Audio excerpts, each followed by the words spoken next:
It's November 3rd, and we have yet to have gotten to our top stocks that we are watching for this month in November, Fat Man Zoom, and we got to get on that.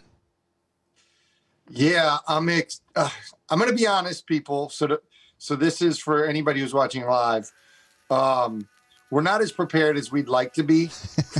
Today was just a crazy ass day. It's crazy. We feel good about these stocks. Yes, but we normally would have a little bit more data. So I don't know, if any month you maybe not go with the 10, maybe not this month. But don't tell anybody else who watches the video. Yeah. So, but anyways, I mean, look, we're pretty good at it. I mean, listen, we were 9 out of 10 last month. We were 9 out of 10 last month, and we knocked it out of the park. So chances are we're going to knock it out of the park again. So just take that into consideration. All right.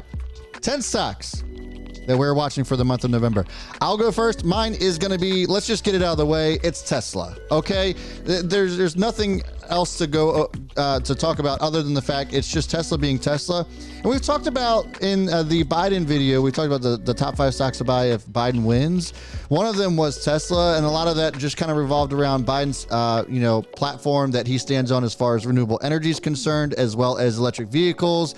And Tesla falls in both of those categories. So if we do see a Biden win, expect Tesla to go off. I think that we'll see a huge move from them, as well as some of the relationships that Biden has in China, which, we all are aware of, that also bodes well for Tesla. But here's the other half of that story. If Trump wins, it's still a win-win for Tesla.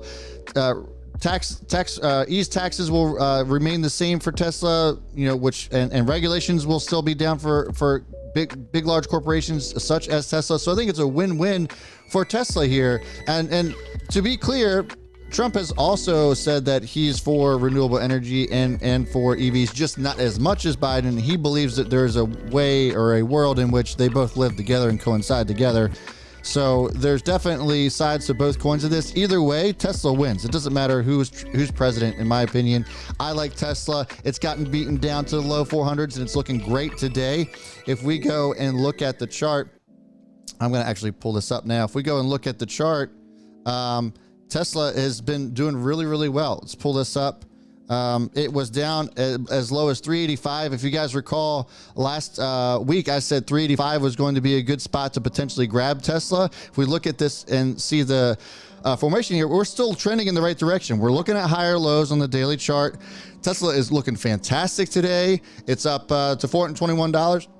It was up as high as 426, I believe I saw. So this looks great. I like Tesla a lot. I love it moving forward. I love it moving into the end of the year, and definitely would be a top stock for me to watch going into November. Great stock. Listen, November, here's what we're going to hear. Cybertruck news coming in November. Yeah. So expect to hear some news about definitive release dates on the orders for the Cybertruck. And I don't know if it's going to come in November and December, but if the news about the semis come in November, which I talked to you guys about a definitive date on when those deliveries are going to happen, watch out. So Cybertruck, I believe that there's going to be news in November about that. I think that's going to be really positive news, and no reason to even sell it beyond November. There's going to be a point really soon where you're going to wish you got it at these levels. Below 400 came yesterday. It could come again this week, but I don't think it stays there for long. So good call on Tesla. Number 2, I have PayPal. PayPal reported earnings yesterday. They traded lower, but then they gained some of that back today. I think they're still down a little bit. You can run through that. But here's what I like about PayPal. You're a fan of Square. We'll take either one of those. Yep. But PayPal has their PayPal credit, which looks promising, their credit card. They just added Bitcoin, which is awesome. Good news. And they also have a lot of promise surrounding Venmo. So Venmo is through PayPal. Cash App is owned by Square. So actually, it's looking like the Venmo sort of sentiment is a lot stronger. So you and I talked about this offline. but they had done a study where they took Venmo users who adopted Cash App, and there was a higher return back to Venmo, whereas Cash App users who adopted Venmo stayed in Venmo with a higher rate. So again, I think either one's fine, but thinking about the stay at home, Square and PayPal benefited off of that movement. They stand to continue to benefit, and they're not going anywhere. I love PayPal, and I'm hoping that 200 is coming upon us soon. Yeah, I mean, I like this a lot as well. And I mean, look, I don't think we've said enough good things about PayPal. I don't think we can say enough good things about PayPal. And we've already kind of talked about this potentially coming back down to the support around 171. It just barely got down there. It actually touched 174. That might be as low as we see it. And also it's going to have to depend obviously a lot on the rest of the market, how everybody's going to react after today. I think one of the big challenges, and we'll get into this in a little bit, but just kind of talking about the overall market and how this might react, this could still be a potential area that I would consider buying a PayPal as well. I mean, and PayPal sitting at 182, still cheap in my opinion. I think it belongs right back up over $200 a share leading into the end of the year. Look, frictionless transactions are not going to be just a coronavirus thing.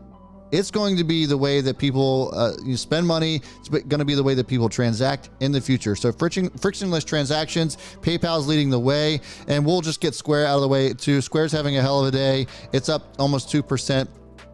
We both like this one too. So PayPal, Square, it's 1A and 1B. Square has earnings later on in the week on Thursday after hours. We think they're probably going to crush those earnings as well. I think PayPal's a precursor to what Square's about to do. So we like them both a lot. PayPal definitely one to keep on the list. For me, next one I have is another one that had earnings today, and they absolutely annihilated, obliterated.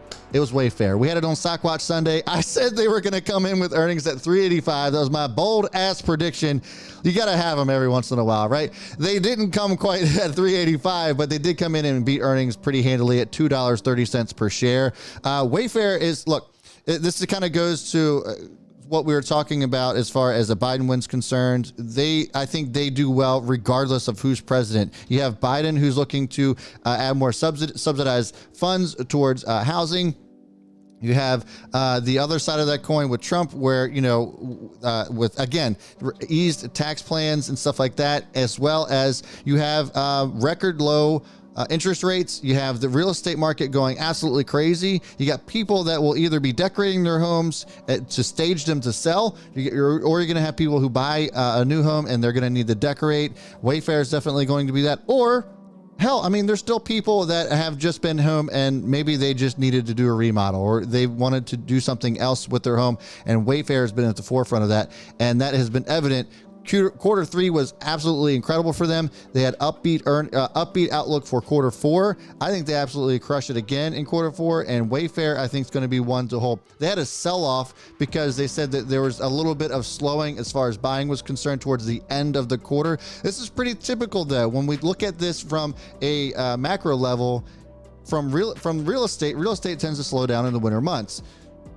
Wayfair is probably not going to be outlier as far as that's concerned. They're probably not going to be immune to that either, but I think Wayfair also has the advantage of just being able to decorate the inside of their home. So I think they're still going to do well. I like Wayfair moving forward, not just for November, but maybe even into 2021, well into 2021. I think that this sell-off was premature. We actually ended up grabbing this in the chaos, or in our mentorship. And so I think this is definitely an easy one to grab. I think it goes right back up over 300 in no time. Shouldn't even be a problem for Wayfair. Love it a lot. Yeah, this is a great pick. The one thing I'll say about Wayfair and their earnings, and to give it context, the estimate per share was 80 cents. So when they blew it out, they blew it out. Right. So those were great. The guidance was great. We always look for guidance. One thing that stood out about their earnings, which was surprising to me, I'm not sure if it was surprising to you, but like their international growth. I didn't realize the opportunity they had, or the presence they had internationally. Oh, so yeah. They were up 66% year over year domestically, and they do about, I think, maybe it's $2 billion a year, but $2 billion in the quarter for that. But they did 67% growth year over year in international markets, which accounted to about 255 million. So that growth is awesome. And then you see the opportunity if they only did 255 million, and I want to get this exact number so I say it correctly. US domestic was 1.3 billion. They were up 66.5%. That's the opportunity. Can we get the international to 500 million or 1 billion? So growth there, I think that's what excited me most. Much like a stock we'll talk about later, is the international opportunity. Yeah, I mean, we love Wayfair a lot, and you can't say enough about it. I mean, and just really anything that has to relate to the real estate industry, particularly to residential. I mean, commercial real estate is still in the shitter, really. So I don't know how they come back, but residential real estate is booming. I think it continues to boom going into 2021. Wayfair is going to be a direct benefactor of that. And pick some of your other favorite ones. This is going to be a great sector to continue to be in, even though it's moved up this much. I think we still got room to go. There's hasn't been a ceiling yet for these. What you got next? Number 4. Sorry, I thought I was going to toss it up to you. What you got? Number 4 is the one we did miss, but I'm bringing it back. I'm doubling down. Penn National. Yeah. Number 4 is Penn National. Ask me why, Brad. Why? Because it's a monster. All right, here's a few reasons. We love Penn National. I'm not worried about the level it's at. I think this is an opportunity. Penn National has Barstool Bets. We bang the drum on Barstool Bets. This stock is going to live and die by Barstool Bets. They have opened in September. They opened in Pennsylvania. And by every metric, every conceivable metric, they exceeded expectations. So awesome, promising. This month, expect to hear about the next market they're going to open in, which is Michigan. The only thing we're waiting on is for regulation approval. So like they're literally waiting on the state. Now, here's what's great. Michigan, everybody starts in the same spot.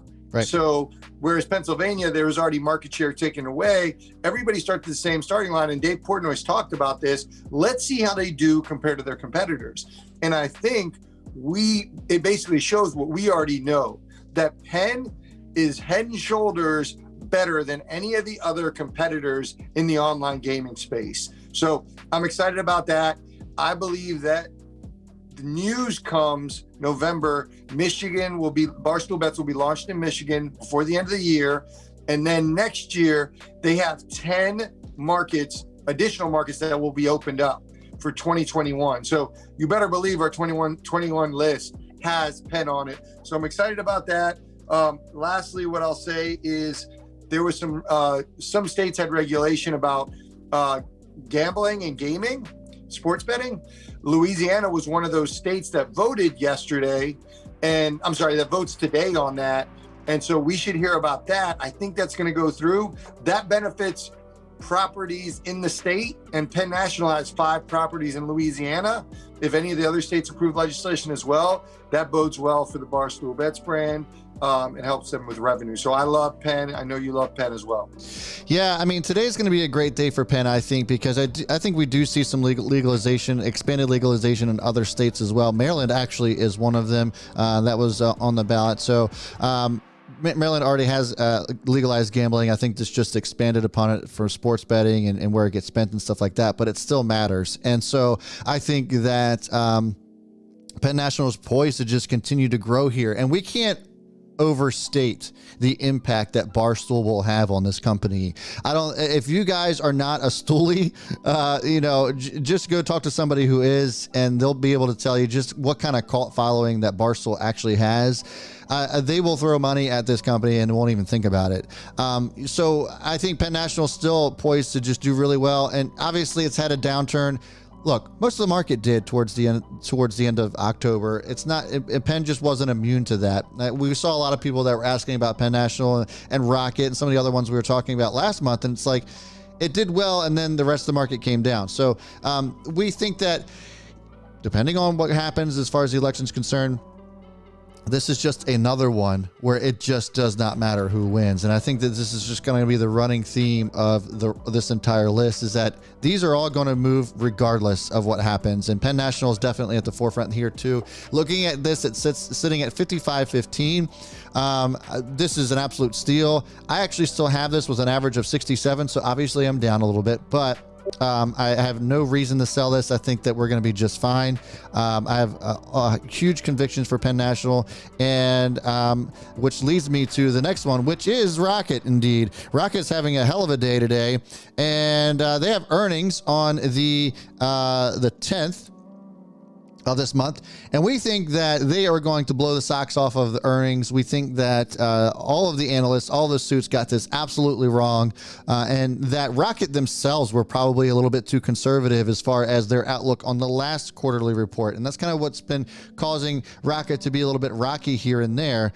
I feel like I said Rocket and Rocky. I don't know. But I like Rocket a lot. I think with the housing boom, people aren't looking to go to directly a bank to actually get approved for the mortgages. And if you guys are out there, let us know in the comments. If you bought a new house, did you actually use Rocket and obviously Quicken Loans, all the other ones are under that umbrella. So did you use them to help you buy a new home? And if you did, leave some comments below. But I've been hearing it all over the place. This is the easiest way to finance a mortgage. And so I think that Rocket is going to definitely blow the socks off of everybody. And this has a great outlook for 2021 leading into next year. But, with earnings coming out, I think we see a really nice bump. It's already up to 19.25. Right now it's up around 1.5%.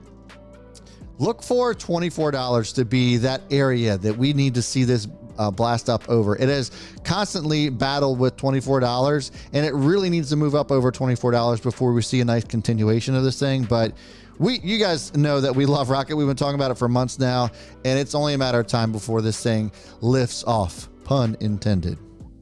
Yeah, I promised myself I wouldn't say the R word today. I didn't want to jinx it. It's looking good. Watch any previous video. We love it. The community loves it.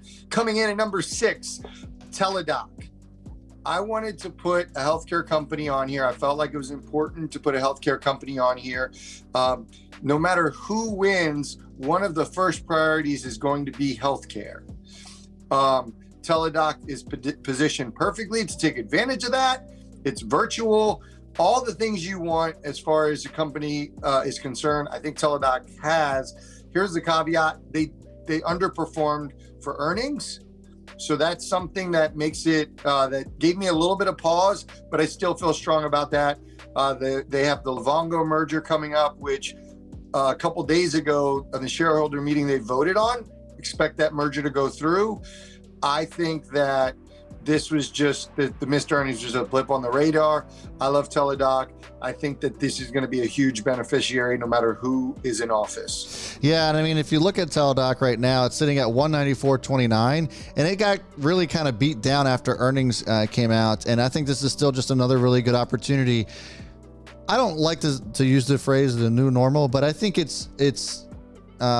I think we're kidding ourselves if we say that things won't be forever changed as a result of the Rona. And I think that telehealth and telemedicine are going to be at the forefront of that kind of change as far as healthcare is concerned. Teladoc is going to continue to do really well. So if you're looking for good opportunities with earnings with the reaction that it came down after earnings, which that seems to just be the running theme as far as earnings are concerned this season, I think that this is going to be a really good opportunity to grab some in the 180s if you somehow find the chance to get there. But even if you can get this under $200, still think it's a great value. Right now sitting at 194.21. It's up 2% today, and we love it a lot. The next one, I think it probably won't come as anybody's surprise. It's going to be Apple, and Apple has just had really good earnings that came out last week. I think the reaction was a little bit excessive along with everything else that we were talking about. their numbers were good. And I think that one thing that I just keep going back to was that the reason that it sold off after earnings was because of iPhone sales, and Fat Man Zoom has a rebuttal for that. But I think that really the biggest reason why people were holding out for iPhone sales, and maybe Apple themselves underestimated this, was because they were holding out for the 12. I think that the 12 is going to actually be a huge factor for Apple moving forward. We might even see some preliminary numbers as far as the iPhone 12 is concerned in November. And it's still cheap. I mean, it's been holding up above 108, which has kind of been its support up until this point, sitting at 110 right now. I like Apple, and we always say that Apple's a buy and hold and not really trade. Just kind of hold it forever and retire on it. You'll be all right. But 110 seems to be a really good spot to grab some here as far as Apple's concerned. I like this going into the end of the month. I like it going into the end of the year. Hold it, buy it, thank me later. Fat Man Zoom, what you got about Apple? Yeah, Apple's got a lot of tailwinds, I think. And so the event on the 10th where they're going to announce the new MacBook should be exciting. But they've announced the watch. They've announced the phones. They have so much in the pipeline. They'll be fine. Yeah. Not to mention, one of the keys with Apple is their increased margin. So in 2021, I fully expect to see an increase in their margins because they're moving towards more cloud services, which is a smart play for them. And as you think about products with diminishing returns, hardware, they've been really good about sort of diversifying in their products. Apple Plus is a big thing. I think they just announced they're going to release Apple TV is going to be available on Sony and Xbox. So increased exposure. I love Apple. Excited to see where that goes. Number 8, Zoom. Zoom. So Zoom has been beaten down lately. Yeah. And even today, things are running up. Zoom has not been running up. Zoom still has downside. So let me sort of make that disclaimer. If you're thinking about entering into Zoom, don't feel like you're going to miss the boat on this. It's got potentially a 5 to 10% downside, but I think it has about a 25% upside. Zoom reports earnings on November 30th. So that's like my play. They crushed last earnings. I don't expect to see the same move post earnings because I think everybody's going to be expecting a monster quarter. But they had 355% growth last quarter, if I recall correctly. Yeah. They just annihilated. Again, I alluded to international growth. This stock, look at the international growth. Listen for healthcare, education. Those are untapped markets that they're just getting into. And so healthcare and education are going to be huge for them. In addition to, it looks like there's probably going to be an impending lockdown. That bodes well for Zoom once it settles down. But I like it. I don't understand why it keeps coming down, but this makes a perfect stock for November, given that at the end of the month, there should be a run up into earnings. Look, I mean, as far as the price action is concerned, I know that it could be a lot of confusion, but this is typical Zoom. If we look back here, and I had to come to the 4-hour chart because the daily chart just didn't really do it justice. I felt like you could paint a better picture here as far as Zoom's concerned. I still like it. It's still bullish on Zoom for all the reasons that Fat Man Zoom said. But if you look at where this came from, even when you go back to their last quarter earnings, and it ran from the low 200s, the high 200s from around 290 all the way up to 480 and had a strong correction all the way down back again to 343. So that was a huge move back down. It was almost at $500 a share, comes down $150 to 345. And I think that is pretty typical of what we've seen of Zoom. It had a monster run for the rest of the quarter all the way up to almost $600 a share, and now it's starting to correct itself again. I think there's definitely a case that could be made that 430, 440 is going to be a area that we could potentially see it bottom, but we really got to see some sort of trend reversal. Right now, it's still doing nothing but coming straight down on a 4-hour chart and has yet to have really established itself as a strong support, but I'm starting to like that 440 area. I still think that Zoom's going to do well. I like this going into the future. To some of the points that you've made on Zoom, Fat Man, I really like this one too. This might be a good opportunity to get into Zoom. If you can get it under 450, I think you're going to be in good shape as far as that's concerned. Next might be something that you guys maybe didn't really consider, and we've been talking about some pretty high price stocks, right? One that's not so high priced is Under Armour, and we've talked about this previously on Stock Watch Sunday. This is the first time this is going to be a top stock to watch for the entire month, and a lot of this has to do with just Under Armour's revamped. I feel like they've revived themselves. They've cut costs here and there. They're getting rid of MyFitnessPal, which was just just a money pit for them. So they're freeing up some cash. They're able to continue to grow, and the thing of it is, we've been watching Nike go crazy. It's up about 30%. No, I'm sorry. It's up 22%. Nike is on the year. And Under Armour is still down 30% for the year. So I think that there's still a lot of upside as far as Under Armour is concerned. Not to mention, it's a local favorite around here in Maryland. And if you guys use their products, they have really great athletic wear as well. And they're also getting into some other things. They've cut back costs as far as marketing's concerned on some things that just didn't make sense. But now they're starting to work their way into areas that might help the company a little bit more. And we really like the way that they've kind of revamped their culture, the way that they've revamped the direction that they're going. We love businesses that can figure out and learn to pivot. And Under Armour is a textbook example of that. And they're doing it right before our eyes as a result of the COVID. But we like this. I like this sitting here at $13. I would have loved to have grabbed it down here. I actually missed it. But if for some reason we see some sort of pullback over the coming days, I think that even if you can somehow grab this under 13 bucks a share, it's a steal. If we go back and look at this on the daily chart, this has plenty of room to run all the way up to as high as $20 a share, where it was before the Rona happened. And just to kind of reiterate, Nike is up much higher than it was before the crash. It's up 22% before the crash. Under Armour still down 30% from there. So there's plenty of upside here still, even though it's been continuing to make a really nice move over the last quarter. Yeah, I was excited when you sort of put this on the forefront again about a month ago. And I agree with you. You know, Under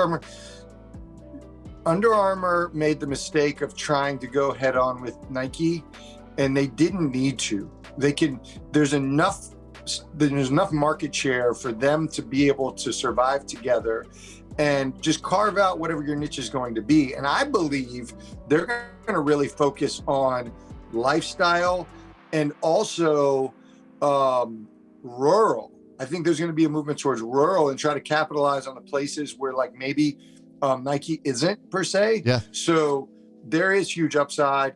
Their last earnings was great. Return to profitability. Hope to see that continue and the trend continue. Looking for online growth. All these things we're looking for as we move forward to see how they're adjusting. But if they can capitalize along with the long-term growth, online growth, that'll be great. So excited to hear about Under Armour and see that continue to grow and hopefully get back to like 2010 levels of like $45 a share. That would be sick. So, that would be awesome.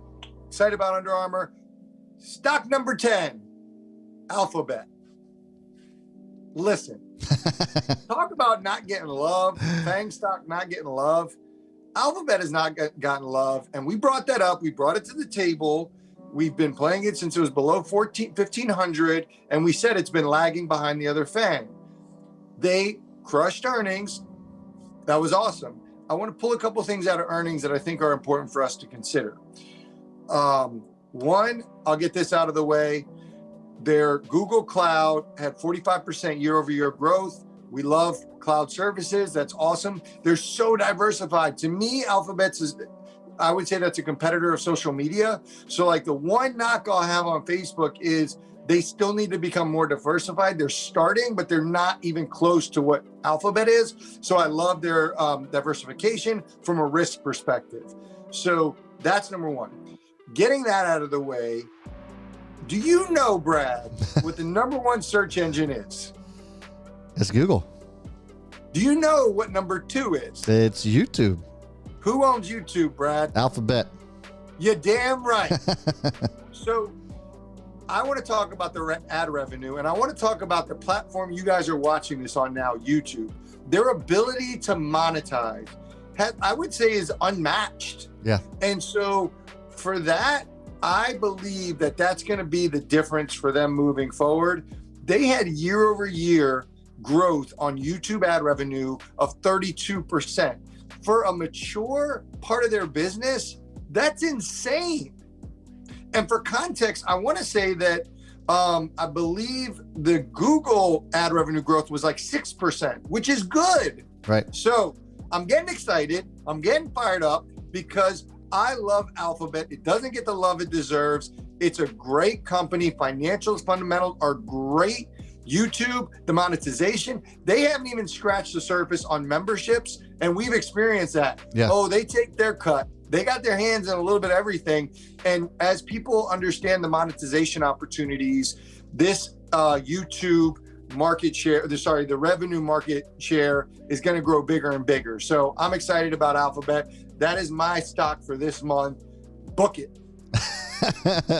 As if he couldn't have made it clear enough, Google is something that, or Alphabet, something that Fat Man Zoom absolutely loves. Now, looking at this, after all, it is in part of the Fat Man Zoom acronym, but looking at this is actually still hasn't come back up to its 1733 highs from where it crashed when all of tech kind of took a dump in the beginning of September. So it hasn't quite fully recovered from that. But to his point, you know, Google is just going to continue to move here. We love Alphabet, and Fat Man Zoom's right. As far as monetization goes on the platform, we think that they're just scratching the surface with some of the other areas of revenue that they've been able to help produce. I mean, look, with our folks in the Chaos Crew, it's been a game changer for our channel, for Own the Chaos. The Chaos Crew and you guys having the ability to become channel members for us has been a absolute game changer. It's what's allowing us to actually move into another studio, which we're going to be doing rather soon. So make sure you guys are hanging around for that and stay tuned for